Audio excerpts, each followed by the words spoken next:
Anyway, all right, I did want to have, I know we were talking, Connie and I were talking earlier about some of the tall tales that we have heard or have given. And one of those, which demonstrates to me one of the twist opportunities, I'm going to tell that one, is about these people that are going to be hiring, they're going to try to get, they had a demonstration of Christmas, and they had to have some really good reindeer. So it was a husband and wife team, and the husband said, I need to fly over to Moscow, Russia, and get a hold of this guy that I know he's a communist, you don't like communists, but he's an expert on reindeer. You're gonna spend all that money to fly over to Russia. Of course, you have to pay long. Fly over to Russia just so you can get this one guy and fly him back and have him make a judgment as to which reindeer you should be choosing. Yeah, we want to have the best, don't we? But isn't there some expert somewhere that maybe can do a pretty good job? And he's, you don't understand it. Rudolph the red-nosed reindeer. Okay.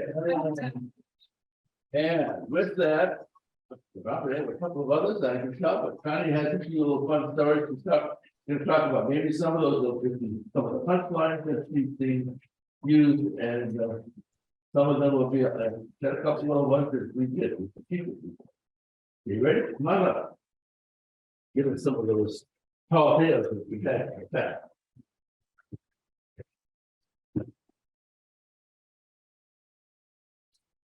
Well, as Tom stated, we're always looking around for a tall tale idea.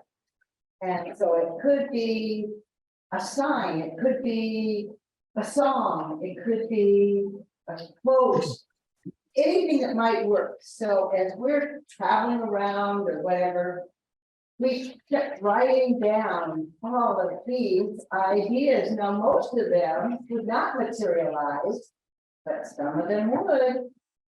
Polly wants a cracker. When the cat's away, the mice will play. Roll with a punch. This bear is repeating. Hook, line, and sinker. Mind your own business. So just all kinds of ideas. What I think works the best is start at the end.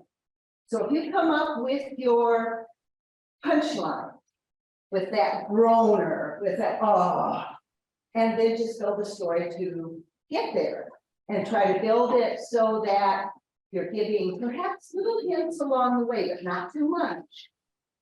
As my mentor, the person that first got me interested in doing a tall tale, Bob Palmer, said, be careful, make sure your title, and he gave an example of somebody whose title was the punchline. You don't want to do that. Or you don't want to give too many hints along the way. And then make sure the last thing you say is your punchline. And make sure you say it so you enunciate, so you take a little time so the audience gets it. Because you don't want to say, well, and have to explain what it's all about. So some of the stories that we've had, well, the one that Bob Palmer gave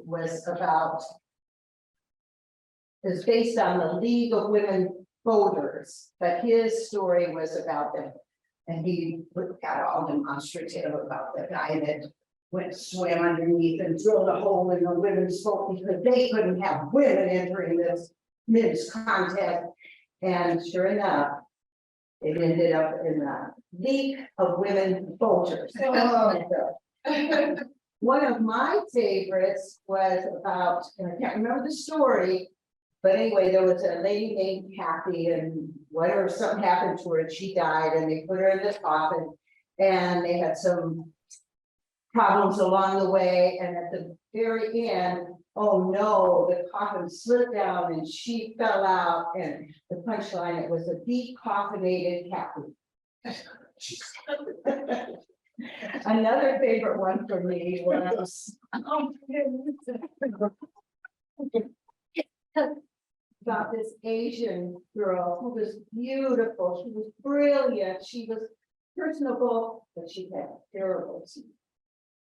And so, you know, she couldn't smile. I mean, it would just held her back.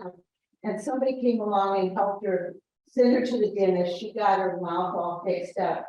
And then she just rose up in her occupation and her name introduced along the way was Nautine. And the punchline, Nautine denture, Nautine game. So when she had her mouth fixed and all this wonderful happened to her because of that. So Nautine denture, Nautine game. And a friend of mine who was in Toastmasters briefly, her favorite movie was The Wizard of Oz. So anyway, so she talked about the story of Bosley, the turkey. And he lived on the farm with the people and, you know, what was going to happen to him as it got near Thanksgiving. But anyway, in the story, as they were preparing the meal and all, oh my goodness, I lost my ruby ring, and they're looking all over. And so at the end of the story, as they were preparing the turkey, there it was, her ring in the Wizard of Oz.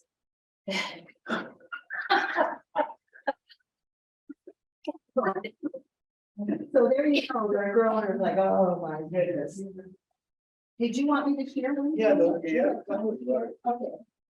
Okay, I've enjoyed presenting tall tales over the years, just because I love the creativity. That's one thing I love about Toastmasters, and the connecting with individuals.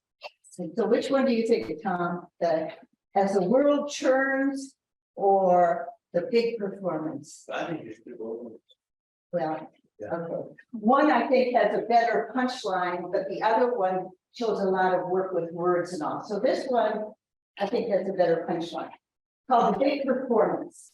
And excuse me, but I didn't prepare that. I grabbed these out. For generations, they could not get along, not because of race, creed, nor color, but rather size. The shorts were 2 feet tall. The neighboring talls were 12 feet tall. These two groups had unusual preferences considering their sizes. The shorts like reading long novels. The tall, short stories. Short women preferred ankle-length skirts, while the tall wore mini skirts up to here. Well, actually, up to here on them. The dream car of every short guy was a long black limousine. The tall dream, you guessed it, a little red sports car.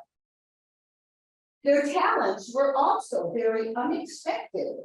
Wouldn't you think that talls would be great in a choir or chorus with big, booming voices to match their size? Wrong. The shorts, however, had amazingly loud and beautiful voices. The shorts should be great dancers, little twinkle toes, right? Wrong again. The talls, though, were light on their feet, moving gracefully across the dance floor. These talents came from generations of being in close contact with each other. The tall had to move gingerly about so they didn't step on the shorts. The shorts developed strong voices from yelling, "Hey, watch out!" to reach those tall ears up there. One day, like a miracle, talls and shorts sat down, compromised, and peace and harmony came to their communities. To celebrate, they planned a big party. It was a showcase performance combining the talents of these two groups. Audrey, the artistic director, urged each group to practice their wonderful talents. Then the big day, their dress rehearsal, right there with both groups on stage. The shorts took their places at the back of the stage, and beautiful melodies began to fill the auditorium. Soon, from each side of the stage, in an array of colorful tutus and tights, the tall leaped and twirled across the front of the stage. "Oh no!" cried Audrey. "Stop, stop. Just can't see."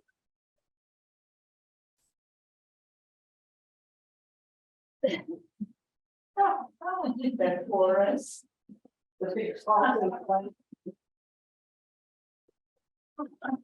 Can't see that for us for the meetings. Yes, it's okay. You want me to do another one? Really want Okay, this one I think is fun. I'll give you an example of how you can work with words and have fun. This is where you see what it's all about.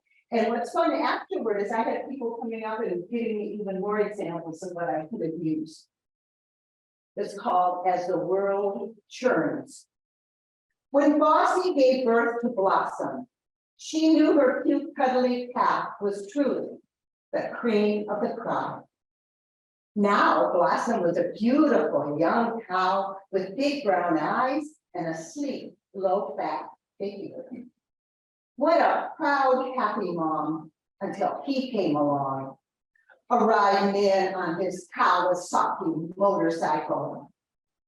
That fool from Florida with his sunglasses and his big gold bell around his neck, just a moving and a hooping. He called himself Miami. All the girls fell head over hooves. That was Miami's vice. With that handsome face and physique, none could help but moon over Miami. And boy, he milked it for all it was worth. He was rolling in clover. At first, Bossy thought it was all utter nonsense. Now she was worried. Blossom was so moody lately. And while the others had moved on, got over him, and were content to just chew their cuds, Blossom would just view her stud. Bossy just knew he was the type of guy who would curdle any mother's milk and sour her disposition. A bum steer, a real Hugh Heifer type. And one of us started talking, why old Uncle Ferdinand, he was just a big ox, always beefing about something, and Big Bertha, that old heifer, always did have hoof and mouth disease, but their comments did hurt. Poor Bossy now felt like an utter failure as a mother. She shouted at Blossom, "He'll just use you, and then take off her greener pastures. You must steer clear, dear." But Bossy was wrong. Miami loved Blossom, and he was responsible for giving Bossy the best gift ever, her little grandbaby Buttercup, the most beautiful sight that could ever have passed your eyes.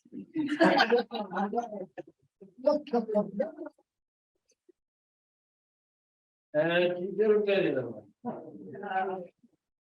I didn't have to compete with her. I ran across a couple more that would be hard to match with that, but one of the stories, its punchline was a snitch in time saved mine. And of course, it was about somebody working in the mine, unsafe conditions. They recorded it and they closed the mine down and saved all these people because but they didn't happen to them. Okay, I want to give you the opening line of one that I did a number of years ago, just to kind of give you, you know how long ago it was. It was probably when they had the Olympics on here. So it's during the time of the Olympics anyway. And I was a reporter at the Animal Olympics. This is Tom James reporting today's exciting event from the Animal Olympics here at the Hippodrome. Can you imagine the wrestling match between the octopus and the python? It only lasted 30 seconds, but it took them 2 hours to get them on the wall. And then, of course, you get to the end where But they were all waiting for the final event where this champion pig, the archery title, champion pig had won every year for the last 8 Olympics. And they wondered whether the old limp could be out. The line is, could the old limp pig aim? That was, anyway, we want you to have fun with speaking, we want you to have fun with tall tales.